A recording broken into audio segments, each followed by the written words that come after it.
அழகாய்ஸ் நம்ம இன்றைக்கி என்ன பார்க்க போகிறோம்னா கீரை வடை. வாங்க வீடியோக்குள்ளே போகலாம். 100 கடலைப்பருப்பு எடுத்திருக்கேன், 100 பச்சை அரிசி எடுத்திருக்கேன், 100 துவரம்பருப்பு எடுத்திருக்கேன். மூணுத்தையும் நல்லா கழுவி ஊற வச்சுக்கலாம் 1 மணி நேரத்துக்கு. பருப்பு நல்லா ஊறிடுச்சு, மிக்ஸி ஜாரில் எடுத்து போட்டுக்கலாம். கொஞ்சோண்டு இஞ்சி, கொஞ்சம் பூண்டு போட்டிருக்கேன், கொஞ்சம் பட்டை சோம்பு லவங்கம் போட்டிருக்கேன், தேவையான உப்பு போட்டிருக்கேன். நல்லா குறைன்னு அரைச்சி எடுத்துன்னு வந்துடலாம். இப்போ அரைச்சி எடுத்தது ஒரு பவுலில் போட்டுக்கலாம். கொஞ்சம் பச்சை மிளகா, கொஞ்சம் கொத்தமல்லி, முருங்கீரை நல்லா அலசி ஒட்டை பூஞ்சி போட்டாச்சு.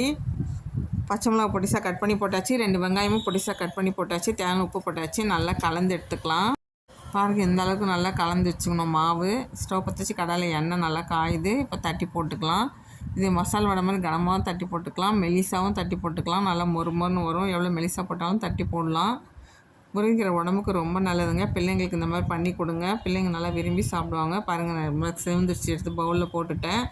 நீங்கள் ட்ரை பண்ணி பாருங்கள். இந்த வீடியோ உங்களுக்கு பிடிச்சா லைக் பண்ணுங்கள், சப்ஸ்கிரைப் பண்ணுங்கள், கமெண்ட் பண்ணுங்கள். Thank you friends.